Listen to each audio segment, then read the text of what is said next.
Orang timur kuat, positif, tapi rasial itu. Kenapa orang timur diposisikan seperti ini? Baku pukul harus kita yang paling kuat.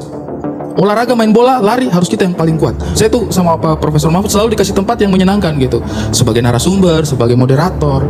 Karena saya merasa banyak saya punya saudara-saudara yang tidak seberuntung itu.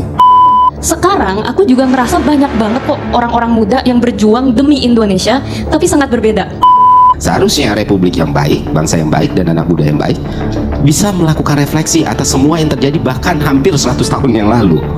Pak Mahfud, tapi lebih mudah di mana sih Pak Mahfud ketika di dalam kekuasaan, karena Pak Mahfud punya sejarah yang panjang, atau di luar kekuasaan, apa yang bisa kita lakukan? Pasti banyak banget anak-anak yang muda itu mau jadi pengusaha, impiannya mau gitu, pastilah kan supaya ekonomi bisa maju. Anggapan mereka kan kalau misalnya mereka sukses, mereka bisa memperbaiki masa depan dan lain-lain. Tapi seringkali mereka itu kesandung sama banyak hal. Misalnya kalau misalnya kita ngomongin dari segi ease of doing business, untuk kita berusaha di Indonesia itu salah satu yang tersulit gitu dibandingkan dengan tetangga-tetangga lainnya. Siapapun yang memimpin negara, jangan terlalu rakus. Negara ini begitu kayanya, luar biasa. Apa aja Anda inginkan ada di negara ini. Tapi kalau rakus, itu akan menimbulkan kecemburuan sosial. Gen Z, milenial juga, itu kebutuhannya udah beda. Caranya juga sudah beda, nggak bisa diabaikan. Kalau nggak, generasi tua itu hanya akan merusak kalau tetap jumut dengan pikiran-pikirannya sendiri.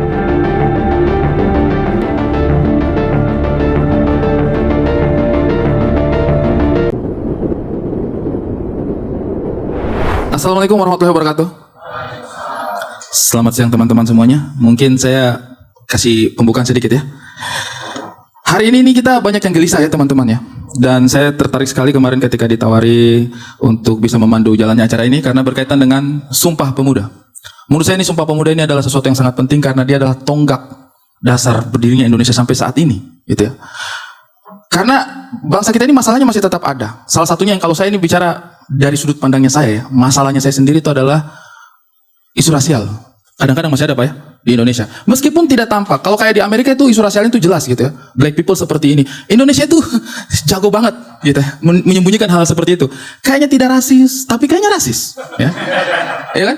Dan kadang-kadang ada yang saya sebutnya itu adalah rasis positivity. Bukan hanya toxic positivity. Ada yang saya sebut itu rasis positivity. Misalnya apa? Orang Cina kaya. Positif. Tapi rasial itu. Iya nggak sih? Orang timur kuat. Positif. Tapi rasial itu. Apalagi orang timur kuat ini adalah terminologi yang saya paling tidak suka ya. Karena begini teman-teman. Ini saya tanya teman-teman di sini ya. Kalau misalnya kita jalan 5 orang. 4 bukan orang timur, 1 orang timur. Nih yang di sini ada yang punya teman orang timur nggak? Kalau nggak ada, bayangkan aja ya. Bisa sambil lihat saya gitu. Kalau jalan 5 orang, 4 bukan orang timur, 1 orang timur. Di tengah jalan ketemu masalah baku hantam, baku pukul sama orang. Kira-kira siapa yang disuruh maju duluan? Siapa yang disuruh maju duluan? Ya? Orang timur ya? Abang, Pace maju, ya. Maju Pace. Atau ini deh, main bola. Main bola di lapangan 10 orang, 11 orang, 1 kiper, 10 di lapangan.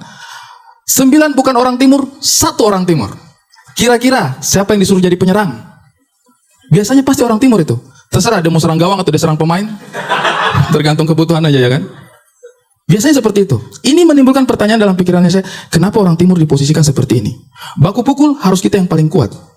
Olahraga main bola, lari harus kita yang paling kuat. Padahal kalau kita survei dari data, angka gizi buruk di Indonesia itu 5 teratas semua Indonesia Timur Pak. Ini apa-apaan Indonesia ini? Kita yang kurang gizi kita juga yang harus kuat. Itu rasis positivity ya. Takdirnya mungkin seperti itu. Belum lagi kalau misalnya ada urusan-urusan ini, saya senang sekali nih Pak Mahfud. Saya tuh sama Pak Profesor Mahfud selalu dikasih tempat yang menyenangkan gitu. Sebagai narasumber, sebagai moderator. Karena saya merasa banyak saya punya saudara-saudara yang tidak seberuntung itu. Kita di banyak kegiatan itu biasanya dijadikan apa orang timur? Keamanan. Tidak jauh-jauh dari situ Pak. Kegiatan apapun orang timur keamanan. Saya ini rasakan di kampus bertahun-tahun. Kegiatan apapun, diskusi, forum, seminar, kegiatan keagamaan, saya keamanan. Saya keamanan. Sampai saya penasaran tuh, saya pernah minta, Abigail, saya pernah minta ya, Pak, janganlah saya keamanan terus-terus. Pindahkanlah saya di mana gitu. Oh ya sudah Mas. Mas Ari saya pindahkan ke seksi konsumsi. Saya dikasih konsumsi ke kalian. Jadi saya senang itu. Konsumsi ini enak. Tapi saya bingung. Ini sesuatu yang baru untuk saya Pak Profesor. Selama bertahun-tahun saya acara kampus seksi keamanan, tiba di konsumsi saya bingung. Akhirnya saya tanya, Pak, ini job desk-nya apa nih seksi konsumsi? Kata dosen saya, sini Bang Ari. Nah, sebagai seksi konsumsi, Bang Ari lihat ya, di sini ada makanan, ada snack, ada minuman. Bang Ari jaga jangan sampai ada yang hilang. Bedanya sama keamanan apa? Istilahnya aja yang ganti, tugasnya itu juga, menjaga juga gitu. Nah, inilah yang membuat saya itu sangat penasaran dengan momentum Sumpah Pemuda. Karena saya rasa, masa sih Indonesia ini seperti ini gitu, masih ada diskriminasi terhadap orang Timur. Saya cari, riset saya Pak, di Sumpah Pemuda. Dan ternyata nenek moyang kita itu benar-benar mendirikan bangsa ini bersama-sama di Kongres Sumpah Pemuda tanggal 28 Oktober 1928 itu. Nggak usah terlalu kagum Pak, itu pengetahuan umum. Orang Timur udah makin maju nih, udah mulai tahu tanggal Sumpah Pemuda nih. Saya sering itu merasakan pandangan-pandangan itu. Hanya cukup menyebut tanggal Sumpah Pemuda, orang itu sudah kayak, wah maju nih Indonesia Timur. Hei, standar kita nggak segitu dong. Ya. Nah, pada saat Kongres Sumpah Pemuda itu, semua perwakilan Indonesia ada. Nyong Sumatera Nenbon, Nyong Batavia, Nyong Java, ya. Dan ada perwakilan kami Pak di Sumpah Pemuda itu.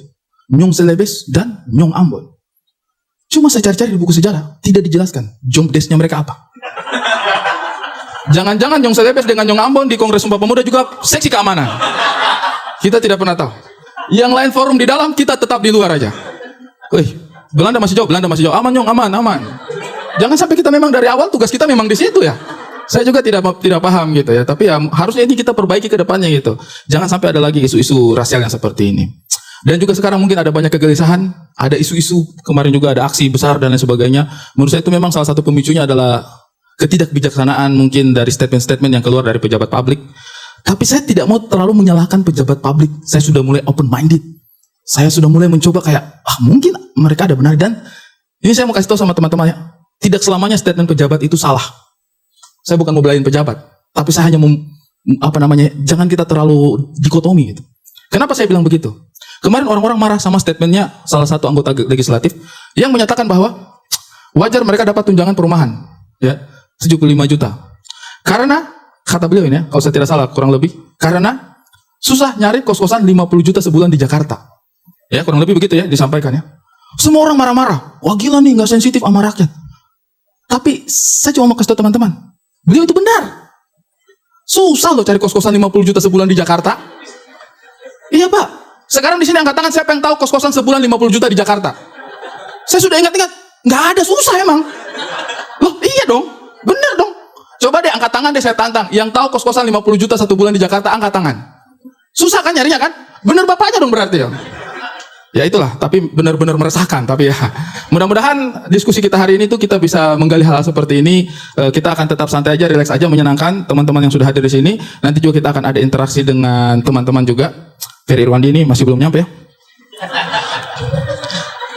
Alhamdulillah ini dia tidak terlibat dengan peristiwa Rengas Dengklok. Kalau tidak kita tidak jadi culik Soekarno gara-gara tunggu dia. Tidak jadi merdeka Indonesia. Ayo kita menculik Soekarno, sabar tunggu Ferry Irwandi dulu. Tidak apa-apa, kita sambil mulai saja. Saya punya teman tapi sudah dalam perjalanan ke sini ya.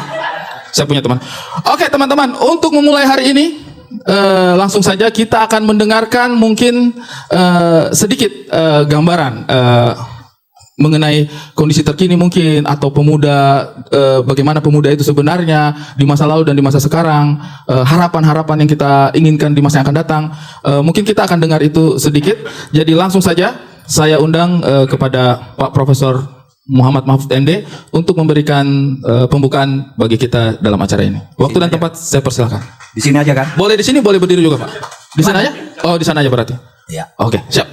Oke, waktu dan tempat saya persilakan. Baik, singkat saja. Jadi kita ini mengadakan acara ini, pemuda merawat nalar bangsa ini dalam rangka memperingati Sumpah Pemuda tahun 1928. Sumpah Pemuda itu memang satu peristiwa yang sangat dahsyat dan sampai sekarang menjadi pilar berdirinya bangsa dan berdirinya negara Indonesia. Itu sebabnya tadi oleh Ari Kriting disebut sebagai tonggak. Nah, kita mengadakan peringatan ini, kita menjaga tonggak itu. Tonggak itu apa sih semangatnya? Semangatnya adalah kebersatuan. Sejak ada Sumpah Pemuda itu, kita bersatu. Dan hanya 17 tahun sesudah Sumpah Pemuda, kita merdeka. Sesudah Ada yang menyebut 350 tahun kita dijajah oleh kekuatan asing. Sekurang-kurangnya terpecah-pecah dengan perjuangan sendiri-sendiri. Kita tidak punya apa yang disebut Indonesia. Tapi begitu ada Sumpah Pemuda, Ari Kriting yang dari Maluku ya? NTT? Hah? Sulawesi. Ya, kemudian Leon, Tiara, Abigail yang beras Cina, ada yang Melayu, Mahfud yang Madura, Rizal yang Bugis, siapa lagi yang macam-macam. Tidak bisa lagi mengatakan saya orang Madura saja. Saya tidak bisa saya mengatakan saya orang Bugis. Rizal tidak bisa mengatakan saya orang Jawa. Leon tidak bisa mengatakan saya orang Arab. Tapi semuanya sejak Sumpah Pemuda itu kita bisa mengatakan saya orang Indonesia. Bersama kita semua bisa mengatakan saya orang Indonesia. Karena pada waktu itu sumpahnya berbangsa satu, bertanah air satu, berbahasa satu, bahasa Indonesia. Nah ini dahsyat. Karena apa kemudian hanya 17 tahun kita merdeka.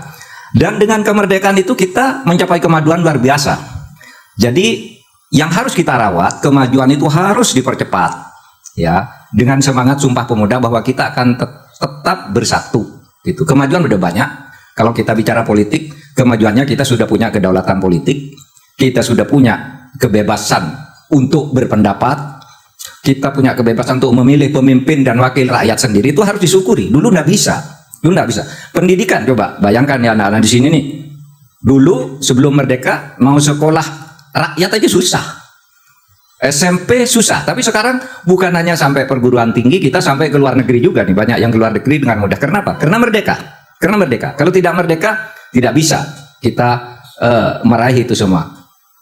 Ekonomi, saya selalu mencontohkan begini, ketika Indonesia belum merdeka, hampir semua orang Indonesia itu miskin, terkecuali mereka yang keturunan kiai, bupati, lurah yang bekerja pada pemerintah kolonial gitu. Mereka bisa nyekolahkan anak sampai SMP, SMA, ada beberapa orang sampai perguruan tinggi kayak Bung Karno dan sebagainya gitu. Tapi sekarang alumni perguruan tinggi kita sudah lebih dari 17 juta.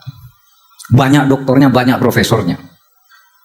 Ekonomi kita, kalau dulu orang hampir miskin semua. Ya, Pak, taruhlah merdeka 20 tahun dipimpin Bung Karno tahun 45 sampai 66. Berapa orang miskin itu jumlahnya? Tinggal 56%. Banyak banget. Iya. Dari tidak ada orang yang tidak miskin, hampir kecuali priayi-priayi tadi. Kemudian hanya 20 tahun 44% bisa dientaskan dari kemiskinan. Lalu diganti oleh Pak Harto sampai tahun 98 Pak Harto jatuh, orang miskin tinggal 18%. Meskipun nanti ukuran-ukurannya bisa diperdebatkan, tapi itu menggunakan ukuran yang sama. Tinggal 18%. Pak Harto jatuh, kita reformasi terus, ada pemerintah dari Habibie, Gus Dur, Bu Mega, Pak SBY berhenti, orang miskin tinggal 11,7%. Terus diganti oleh Pak Jokowi 2 periode, orang miskin sudah turun lagi menjadi 8,7%. Jadi ini harus disyukuri, kemajuan ini ada. Dan kita terus akan maju dan maju. Nah, apa landasannya? Landasannya adalah ideologi dan konstitusi kita. Nah, saudara sekalian, saya akan bicara sekarang tantangannya yang terakhir ini. Saudara, kita kaya raya, tapi tantangan kita yang pertama-tama adalah keserakahan. Karena ternyata belakangan ini, atau dalam sepanjang sejarah pemerintahan, selalu bermunculan korupsi-korupsi yang merugikan masyarakat, yang kemudian menimbulkan diskriminasi. Keserakahan, diskriminasi, dan kemudian ketidakadilan itu yang mengancam kebersatuan kita tahun 28 itu. Karena begini loh, orang kalau tidak diperlakukan tidak adil, untuk apa saya ikut kamu? Seperti Ari Kriting ini karena sangat nasionalis, tapi di daerahnya sana timur loh, kalau pemerintah pusat kayak gitu, untuk apa saya ikut Jawa? Gitu kan? Dulu nggak bicara soal Jawa, soal apa? Dulu bicara Indonesia. Loh, kalau orang kayak gini diberlakukan tidak adil, Barat dan Timur kok beda, untuk apa saya ikut? Nah, itu yang akan menyebabkan perpecahan itu. Pecahnya satu bangsa. Kemudian apa itu? Primordialisme timbul lagi karena ketidakadilan. Apa bentuknya? Misalnya radikalisme. Kan muncul dari ketidakadilan. Saya tidak percaya gerakan-gerakan radikal yang demo mengganti ideologi negara dan sebagainya sampai berbaris sampai 3 juta orang itu, mereka yang sebenarnya punya ideologi lain yang ditawarkan sebagai pengganti, tidak. Mereka ini marah karena ketidakadilan. Lalu ada yang bisa ditumpangi. Orang radikal berteriak tentang ketidakadilan, mengatasnamakan agama, mengatasnamakan kelompok tertentu, lalu mereka berbaris demo. Kenapa? karena ketidakadilan. Nah, oleh sebab itu, ini satu segi, mari kita jaga semangat 28 ini dengan mengokohkan persatuan agar kita maju, dan salah satu caranya, mari kita jangan terlalu rakus. Siapapun yang memimpin negara, jangan terlalu rakus. Negara ini begitu kayanya, luar biasa. Apa aja Anda inginkan ada di negara ini. Tapi kalau rakus, itu akan menimbulkan kecemburuan sosial. Ya, kemudian orang ingin berpecah saja. Saya kalau tidak ikut Republik, tidak ikut bersatu, saya kayak misalnya Aceh kan pernah begitu kan, Aceh. Pernah dulu, apa ikut Republik? Riau pernah begitu. Apa ikut Republik? Tidak adil. Kami yang punya, tapi yang makan orang Jakarta gitu. Kan ada yang begitu. Sehingga bagi saya memperingati ini, mari jaga persatuan. Tetapi menjaga persatuan itu dari perspektif saya membangun keadilan, penegakan hukum, dan kejujuran di dalam kita hidup bernegara. Itu saja dulu. Makasih. Luar biasa sekali ya. Jadi mungkin salah satu poin utama yang nanti akan coba kita telusuri itu adalah bagaimana kita mensyukuri kemerdekaan. Karena itu yang salah satu yang juga mungkin kadang-kadang kita lupa bahwa apapun yang kita lakukan hari ini itu memang karena kita adalah pribadi yang sudah merdeka, Pak ya. Oke, nanti kita akan lanjutkan lagi. Saya mau ke Abigail sekarang. Masih relevan gak sih Sumpah Pemuda itu dibicarakan hal ini oleh anak muda, atau mungkin anak-anak muda sebenarnya concernnya udah di tempat lain gitu? Menurutmu masih relevan nggak? Relevan banget. Malah lebih relevan sekarang sih. Karena gini, tadi kan Pak Mahfud bilang bahwa hanya 17 tahun setelah Sumpah Pemuda Republik Deklarasi Kemerdekaan. Tapi untuk aku mungkin bisa di-reframe bahwa 17 tahun sebelum Republik ini merdeka, orang-orang muda udah bisa melihat sebuah negara yang merdeka. Dan itu luar biasa banget menurut aku. Menurut aku dulu ketika 1928, mereka kan masih di bawah penjajahan. Bisa bayangin nggak orang-orang muda yang masih dalam kondisi gitu berkumpul mendeklarasi satu bangsa, padahal belum bisa kelihatan dan kelihatannya masa depan itu mustahil. Sekarang aku ngelihat banyak banget orang muda yang juga menginginkan sebuah masa depan untuk Indonesia, tapi kayaknya itu mustahil. Nah, tapi kita kalau ingat sejarah, orang-orang muda zaman dulu, mereka udah percaya, mereka deklarasi, dan mereka kejar itu, walaupun waktu itu pasti banyak yang bilang, ah ngapain, nggak mungkin deh kita merdeka, alah emangnya negara kita bisa ya berdiri sendiri, pasti banyak yang ngomong gitu, banyak yang pesimis dan sinis. Dan nggak cuman itu, waktu itu tadi sudah disebut juga, bahwa banyak yang tadinya berjuang sendiri-sendiri kan ya, ada yang Jom Java, ada yang dari Sumatera, ada yang PPPI dan sebagainya, yang tadinya bergerak sendiri-sendiri karena mereka sangat-sangat berbeda, yang sangat-sangat bangga dengan kedaerahannya itu, tapi akhirnya mereka mau menanggalkan itu, meleburkan diri jadi satu dan bilang satu tanah air, satu bangsa, satu bahasa. Mereka bisa aja loh bilang, saya maunya bahasa Jawa, karena Jawa paling besar misalnya, bisa saja, tapi enggak. Mereka menanggalkan itu artinya apa? Menurunkan ego. Dan mereka yang berbeda-beda itu mau bersatu untuk tujuan yang sama. Sekarang aku juga ngerasa banyak banget kok orang-orang muda yang berjuang demi Indonesia, tapi sangat berbeda. Dan kadang mereka berseteru, kadang mereka berbeda pendapat, kadang mereka akhirnya jadi nggak akur, saling salah-salahan. Aku yakin sebelum nyampe ke titik Sumpah Pemuda, itu yang berbeda itu pasti banyak nggak samanya, banyak beda pendapatnya, banyak debat, dialog. Tetapi justru karena dialog, debat, dan pengasahan ideologi itu, negara kita akhirnya bisa merdeka. Jadi kita jangan anti sama perbedaan. Karena ketika perbedaan itu kita bisa sama-sama nurunin ego, menjadi satu, mengejar satu tujuan, itu bisa hal-hal yang tadinya mustahil akhirnya terjadi. Dan yang terakhir, 17 tahun menurut aku itu sangat lama loh. Mungkin kita juga di sini ya, yang sudah ikut bersuara, ikut berjuang, merasa aduh kayak percuma nih, saya udah all out gini kok nggak ada yang berubah sih. Tapi ingat, perubahan itu butuh waktu. Ya, 17 tahun dari Sumpah Pemuda sampai kemerdekaan, dan setelah kemerdekaan masih ada perjuangan lagi. Jadi banyak banget sebenarnya yang bisa kita lihat dari sejarah ini yang sangat-sangat relevan ke titik kita sekarang. Yang konteksnya mereka waktu itu menginginkan kemerdekaan, dan sekarang mungkin konteksnya adalah kita ingin mempertahankan kemerdekaan dan demokrasi itu. Oke, terima kasih banyak. 17 tahun ya, berarti katakanlah tahun 2045 ya baru kita akan melihat keberhasilan dari 17 plus 8 ya. 17 tahun dari sekarang kan ya. Saya mau balik lagi nanti kepada Abigail, tapi sebelumnya saya mau tanya Kak Tiara dulu. Dari sudut pandang media ya, karena Kak Tiara ini dari Maple Media ya. Anak muda sekarang itu masih nggak sih membicarakan hal-hal seperti yang menjadi concernnya Sumpah Pemuda di zaman itu? Masih nggak sih sekarang? Atau sebenarnya Gen Z ini udah nggak di situ tuh moodnya tuh? Karena kalau tadi Abigail bilang bahwa bayangkan aja di masa itu mereka bisa menghasilkan sesuatu yang konkret, mengejar kemerdekaan dengan segala macam tantangan zaman pada hari itu gitu.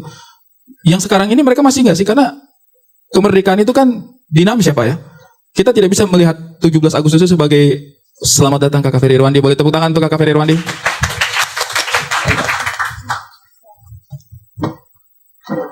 Assalamualaikum warahmatullahi wabarakatuh. Ya.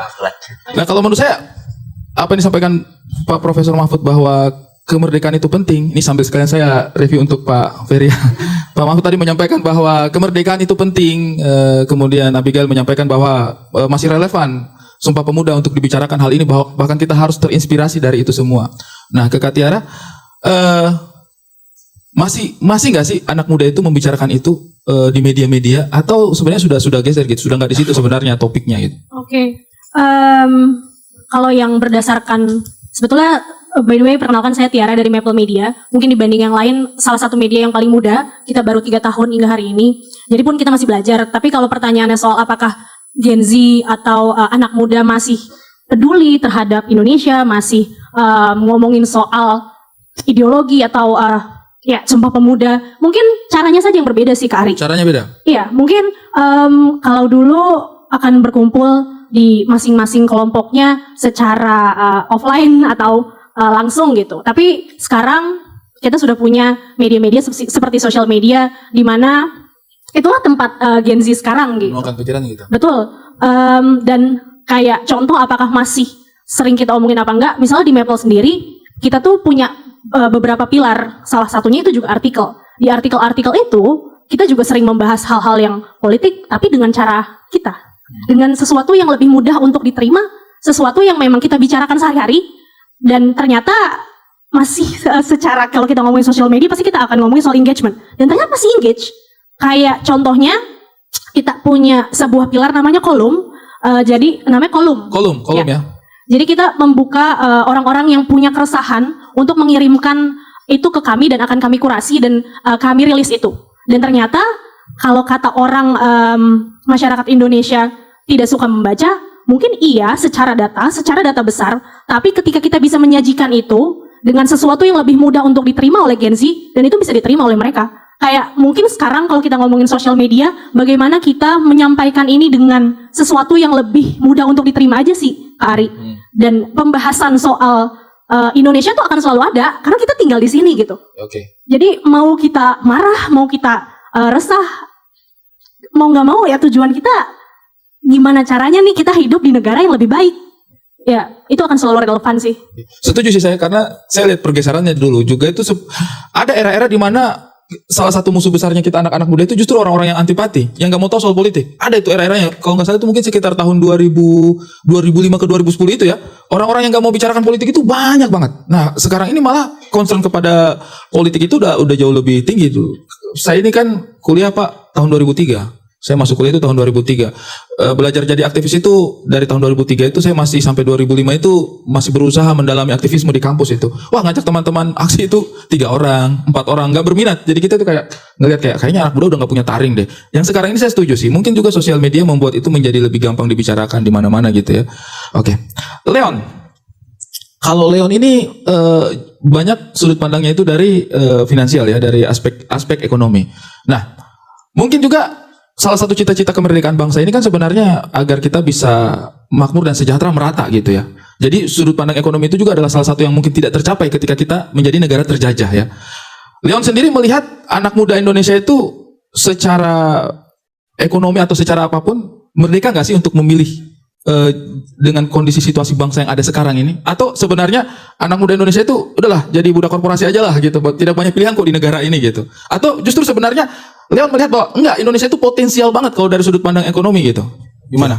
Sebenarnya kalau misalnya dari segi profesi, dari segi pekerjaan, dari segi pengusaha, pasti banyak banget anak-anak yang muda itu mau jadi pengusaha. Impiannya mau gitu, pastilah kan supaya ekonomi bisa maju. Anggapan mereka kan kalau misalnya mereka sukses, mereka bisa memperbaiki masa depan dan lain-lain. Tapi seringkali mereka itu kesandung sama banyak hal. Misalnya kalau misalnya kita ngomongin dari segi ease of doing business, untuk kita berusaha di Indonesia itu salah satu yang tersulit itu dibandingkan dengan tetangga-tetangga lainnya. Atau kan misal dari segi korupsi pun gitu. Misalnya saya di bidang properti kan, property developer gitu, background saya. Sebagai property developer, kalau misalnya saya tanya gitu ke teman-teman, kalau misalnya pengembang itu bisnisnya apa? Pasti orang-orang pemikiran adalah bangun rumah, jual rumah. Itu adalah lu punya bisnis, lu ngebangun, lu ngejual gitu kan. Padahal pengembang bukan itu intinya. Pengembang itu adalah orang yang jago bebasin tanah, orang yang jago melewati segala macam perizinan. Itu yang paling berat gitu. Ngebangun rumah itu yang paling gampang. Buat kita ngebangun gedung 9 lantai, itu lebih cepat dibandingkan kita mendapatkan perizinan. Jadi dapetin tanda tangan, itu tuh lebih lama dibandingkan kita menyelesaikan 9 lantai gitu. Nah, jadi kalau misalnya kita berbisnis itu seperti itu gitu. Dan akhirnya banyak sekali pemuda-pemuda, anak-anak yang pengen berusaha ya. Soalnya bisnis itu tuh bukan dijual belinya, tapi kebanyakan tuh hal-hal lain-lain yang kita tuh pusing gitu. Nah, jadi itu alasannya kenapa saya juga sering menyuarakan, dan kenapa saya menyuarakan soalnya saya ada pensiun dari properti, makanya saya berani menyuarakan. Kalau misalnya saya masih di sana mungkin nggak bisa, soalnya nggak susah, tidak mungkin bisa jalan gitu. Dan itu terkait ke semuanya, terkait juga ke dari sisi misalnya instrumen finansial, misalnya kita ngomongin saham. Saham sekarang ini kalau misalnya kita ngomongin saham perbankan, itu net outflow-nya kencang banget gitu. Kalau misalnya kita lihat tahun ini BCA gitu, sahamnya keluar 30 triliun, net asing itu jualan BCA. Mandiri itu jualan sekitar 18 triliun tahun ini saja gitu. Padahal kalau misalnya kita cek dari segi fundamentalnya nggak ada yang berubah. Gimana caranya kita ngecek fundamental perusahaan? Lumayan gampang sebenarnya. Kita tinggal lihat misalnya, kalau misalnya BCA, kalau misalnya mereka mau ngasih KPR, biasanya BCA adalah perusahaan yang paling konservatif. Jadi kalau misalnya rumahnya itu harga 2 miliar, biasanya mereka datangin appraisalnya mungkin cuma 1,2 miliar. Lalu mereka punya, kita cuma dikasih kredit mungkin 700 juta gitu. Jadi safe-nya tuh jauh gitu. Habis itu mereka punya satpam semuanya senyumnya manis, lebar semuanya. Sampai sekarang nggak ada yang berubah. Tapi asing pada keluar terus gitu kan. Karena mereka memiliki alternatif lainnya. Nah sebenarnya kalau kita tidak bisa menyalahkan asing, tapi seharusnya kita itu kan masih banyak orang lain yang bisa ngambil. Contoh, kalau misalnya sebuah saham itu murah, logikanya adalah orang pasti ada yang beli. Contoh, kalau misalnya kita di saham banking itu ada namanya itu DPR, tapi DPR bukan teman baik kita, ini dividend payout ratio ya. Maksudnya, jadi maksudnya mereka berapa persen mereka bayar dividennya gitu misalnya. Tapi kira-kira ya dividen yieldnya itu misalnya 10%. Kalau misalnya sebuah saham bisa memberikan kita dividen itu 10%, seharusnya kan menarik. Seharusnya kita mau masuk gitu. Tapi di Indonesia itu nggak ada yang uang yang besar. Itu misalnya kalau misalnya di Amerika itu namanya pension fund 401k. Jadi intinya orang-orang bule-bule yang pensiun mereka tabungin duitnya itu di saham gitu. Tapi kalau misalnya di Indonesia kita punya dana pensiun misalnya di BPJS, mereka nggak ada yang berani investasi saham. Soalnya kalau misalnya investasi saham, balik lagi nanti kalau misalnya rugi, walaupun secara thought process udah benar, mereka bisa masuk penjara gitu. Seperti case-case yang sekarang lah, orang-orang pintar, orang-orang yang udah benar, mereka pengen melakukan investasi, tapi gara-gara misalnya COVID gitu misalnya, mereka bisa disalahin, lu kenapa rugi? Gitu. Loh kalau misalnya nggak boleh rugi, akhirnya makanya kebanyakan dana pensiun kita itu diinvestasikan di obligasi. Akhirnya saham-saham kita kalau misalnya asingnya keluar nggak ada yang bantu menopang. Yang menopang siapa? Bahasa Indonesia itu adalah sobat los sama sobat cupu gitu. Retail gitu maksudnya gitu. Yang akhirnya beli ini turun terus sahamnya, tapi kita terus yang beli. Soalnya ya itu tadi walaupun sekarang kita ada harapan. Harapan itu adalah contoh kalau misalnya Danantara mereka berusaha untuk investasi pakai namanya BJR Business Judgment Rule gitu. Ya kita masih nunggu. Soalnya sampai sekarang pun udah ada sekitar 70-an triliun yang masuk ke uangnya Danantara, tapi itu pun juga masih belum disalurkan. Kalau misalnya kita kan sebagai orang kita pengen duitnya segera dong disalurkan, tapi mereka pun juga nggak berani, dan kita pun juga paham orang-orang yang pintar kemarin aja di penjara jadinya gitu. Padahal mereka juga nggak memperkaya diri sendiri gitu. Nah jadi itu yang struggle-nya, dan ya dari saya sih saya berusaha untuk take a longer view, selalu berkaca dengan Amerika sendiri. Untuk Amerika itu menyelesaikan masalah korupsi bukan sekarang 100% selesai juga, tapi dulu yang dari zamannya banyak mafia yang di mana-mana sampai sekarang itu menghilang, mereka juga membutuhkan waktu sekitar 100 tahun gitu. Jadi kita pun juga harus bersabar, berproses, tapi ya terus menyuarakan gitu. Oke, menarik sekali ya. Dari apa yang disampaikan tadi itu, mungkin kita juga justru menyadari bahwa sebenarnya problemnya itu tidak serta-merta ada di lapangan, tidak serta-merta ada di permukaan gitu, tapi lebih ke atas lagi di kebijakan. Berarti masalah utamanya itu untuk masalah finansial yang mungkin akan dihadapi oleh anak muda ketika turun di lapangan. Sebelum kita lanjut, saya mau ke Pak Profesor Mahfud dulu. Memang serumit itu Pak kebijakan Indonesia, sehingga kebijakan pemerintah kita di Indonesia sehingga iklim bisnis saja pun daripada bangun gedung 9 lantai lebih gampang bangun gedung 9 lantai daripada ngurus perizinan. Padahal itu kan konstruksinya ribet banget ya. Ya, itu betul, dan itu berlangsung sudah lama, dan itulah sebabnya dulu pemerintah mengeluarkan Omnibus Law untuk mempermudah itu semua sebenarnya. Tetapi ternyata tidak juga. Masalahnya makin rumit. Jadi tadi betul Mas Leon itu mengatakan kalau cuma untuk membangun itu gampang, tapi yang susah kan perizinannya lewat meja ini, meja itu, meja itu. Itu satu. Tapi sebaliknya juga ada orang yang dapat perizinan bisa sehari jadi. Ya kan banyak kan pengembang-pengembang itu tiba-tiba punya tanah ribuan hektar gitu, kapan nih ngurus izinnya? Tiba-tiba menduduki tanah orang gitu. Nah itu persoalan kita sekarang. Itu persoalan kita sekarang. Artinya apa? Birokrasi kita, politik kita itu masih harus diperbaiki terus dengan semangat Sumpah Pemuda itu. Kalau kita tidak mampu memberikan pelayanan yang bagus kepada generasi muda, nasionalisme tahun 2008 itu akan hilang pelan-pelan. Coba misalnya ada orang Indonesia sulit sekali mendapat pekerjaan, mendapat izin, mendapat pelayanan yang cukup untuk maju. Kan akhirnya orang kesetiaannya tidak kepada Indonesia. Saya bisa dapat ini di Singapura. Saya bisa dapat ini di Dubai misalnya. Mereka lalu buka perusahaan-perusahaan yang berbasis startup itu kan di luar aja karena di Indonesia tidak dapat. Lama-lama Republik ini terkikis nasionalismenya. Itulah sebabnya dalam rangka ini mari kita sekarang berarti aktualisasi dari semangat kebersatuan itu tadi, bukan hanya Mahfud, Leon, Abigail, Ferry itu bisa sekarang berkata saya Indonesia, bukan saya Madura, bukan saya Cina, bukan saya Padang, bukan saya apa, saya Indonesia. Nah sekarang diaktualkan itu ke dalam kebutuhan sekarang, yaitu politik yang terbuka dan pelayanan publik ya dari birokrasi kita itu yang juga lebih mudah ya, lebih betul-betul melayani.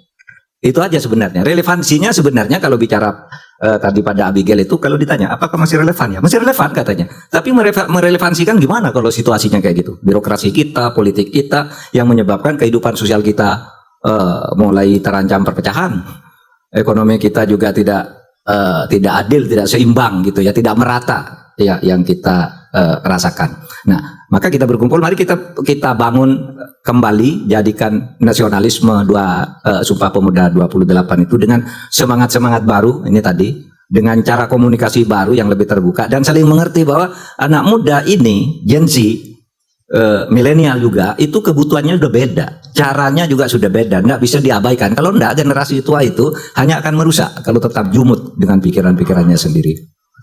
Apakah boleh bertanya? Boleh, silakan kalau mau langsung bertanya. Silakan. Boleh, mungkin Tiara dulu. Oke, boleh, nggak apa-apa. Maaf sebelumnya, Pak Mahfud, tapi lebih mudah di mana sih Pak Mahfud ketika di dalam kekuasaan, karena Pak Mahfud punya sejarah yang panjang, atau di luar kekuasaan, apa yang bisa kita lakukan?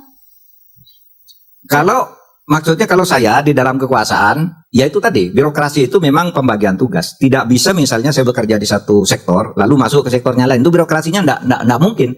Saya melihat misalnya, kok di sana enggak benar ya. Tapi itu bukan bidang saya. Misalnya di sana bidang perindustrian, saya di sini bidang hukum gitu. Kan tidak bisa saya masuk ke sana kalau tidak menyangkut soal hukum. Gitu kan? Nanti ada yang ngatur lagi kementerian lain. Tetapi sebenarnya kalau kita mau bagaimana kita memilih pimpinan-pimpinan institusi itu yang sebenarnya terbuka. Terbuka dan bersih, terbuka terhadap perubahan dan bersih, siap berubah, karena sebenarnya tidak sulit sih, asal tidak koruptif gitu. Itu tidak sulit kok untuk bersatu. Coba bayangkan dulu di zaman Orde Baru, terus terang birokrasi itu lebih efektif karena semuanya takut kepada Pak Harto kan. Meskipun Pak Hartonya sendiri dikritik karena membangun KKN, tapi KKN-nya waktu itu terorganisasi, teratur. Nah sekarang ini rusak sendiri-sendiri. Nah, oleh sebab itu kita perlu, saya katakan, gimana ya masalahnya? Leadership gitu. Kalau di luar gitu biasanya kan menjadi sulit ya. Orang di dalam sudah gagal bermasalah, sesudah keluar dia juga tersandra, tidak berani berbuat apa-apa juga pada akhirnya. Oleh sebab itu agar orang tidak tersandra itu ketika di dalam minimal untuk dirinya, para pemimpin itu, para pejabat minimal untuk dirinya itu harus bersih, sehingga nanti kalau keluar bisa memberikan koreksi-koreksi tanpa beban gitu. Itu aja. Oke. Nah, ada satu hal yang menarik tadi Pak Mahfud menyampaikan bahwa bisa kita bawa semangatnya Sumpah Pemuda itu untuk bagaimana kita bersatu menyelesaikan masalah-masalah hari ini. Ferry Irwandi sepakat nggak? Nggak apa-apa Pak, nanti baru saya balik lagi. Saya punya teman, dia sudah nungguin, kayaknya gatal-gatal juga kita pengen dengar dari dia ya. Ferry Irwandi, masih relevan nggak? Sumpah Pemuda itu bisa menjaga api semangat bangsa Indonesia, seluruh pemuda Indonesia untuk membawa kita ke gerbang kemerdekaan dari tahun 1928 tadi ya, ke tahun 1945. Tapi 3 tahun sebelum 1 abad Sumpah Pemuda ini, masih bisa nggak dia menjadi motivasinya kita anak muda dengan permasalahan yang ada hari ini. Dulu masalah kita itu Belanda menjajah, udah kelar. Mari kita bersatu, kita kalahkan. Sekarang dengan masalah hari ini, apakah masih relevan menurut Ferry Irwandi menjadikan Sumpah Pemuda sebagai nyala api semangatnya kita? Oke. Sebelum saya menjawab, saya mau minta maaf dulu tadi terlambat ya karena satu dan hal lainnya. Maaf Pak, maaf Ibi, Leo, Pak. Jadi untuk menjawab pertanyaan Bang Ari tadi, aku kira mau nanyanya tadi masih relevan nggak naga itu. Jadi kita terakhir ketemu perdebatannya naga ada atau enggak. Hari Dia ini nggak ngomongin, percaya, aduh. gua nggak percaya ada naga, Sesat dia Anda. yakin betul ada naga kan. Nah hari ini dia ketemu nanya langsung Sumpah Pemuda agak tema. Apakah Sumpah Pemuda masih relevan atau enggak? Kayaknya sampai negara Republik ini berdiri ya Sumpah Pemuda akan selalu relevan ya. Secara historical, secara nilai dan secara substansi dan secara problem yang dihadapi waktu itu sebenarnya. Karena bayangin di semua keterbatasan waktu itu, di semua kerumitan waktu itu, akses informasi tidak seperti sekarang, bisa berkumpul sebanyak orang itu di Jakarta di satu tempat yang sama, terus punya visi yang sama, punya tujuan yang sama dan spirit yang sama di era sebelum kemerdekaan. Itu seharusnya jadi satu proyeksi buat kita semua bahwa ketika kita ada niat untuk sesuatu itu bisa loh dilakukan. Mereka kan nggak balas-balasan DM Instagram kan, nggak di grup sinyal kan, nggak saling cepu satu sama lain kan. Oh ini ngomongin lu atau enggak? Mereka nggak ada yang kayak gituan gitu loh. Iya kan sih? Jadi saya malah amazed banget gimana itu Yong Sumatera, Yong Java itu ketemunya pakai apa itu gitu? Pakai merpati kah?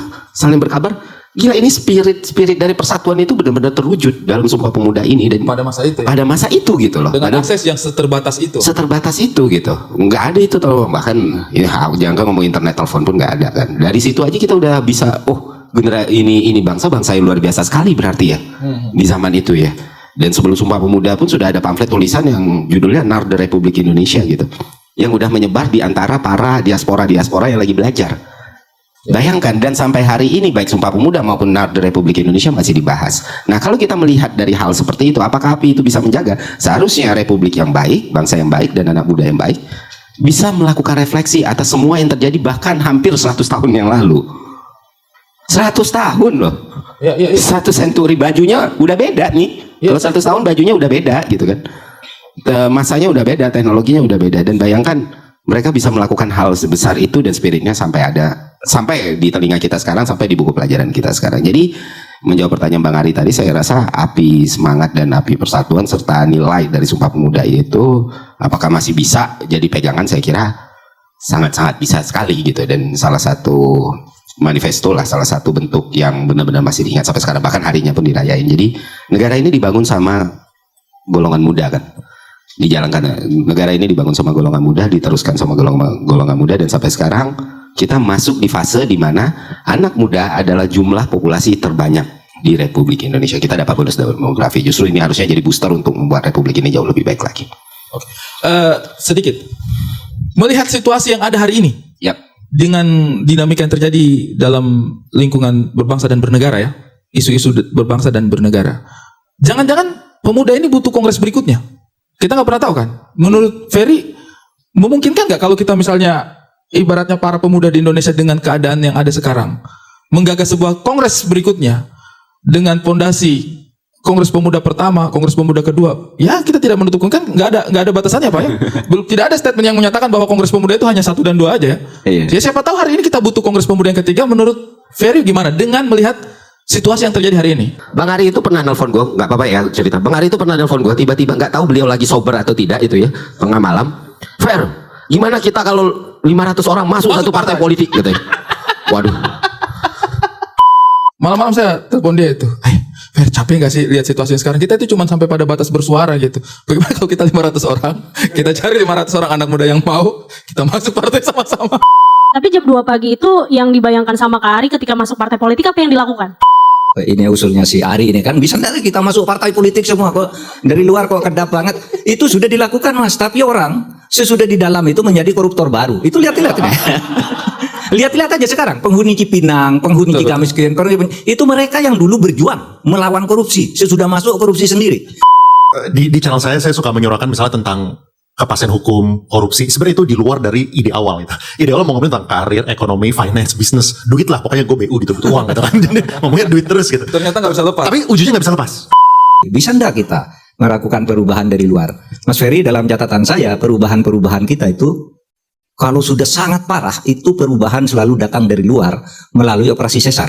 ketika muncul angkatan 66 karena sudah tidak kuat menghadapi politik generasi tua yang sangat jumut, korup dan tidak peduli, hedonis. Muncul angkatan 66 kan? Ya, kalau dibilang pemuda tidak punya kuasa, tergantung pemuda yang mana ya. Soalnya sebenarnya kan ini dikotominya udah bukan soal muda tua. Yang muda ada kok yang berkuasa. Berkuasa banget itu.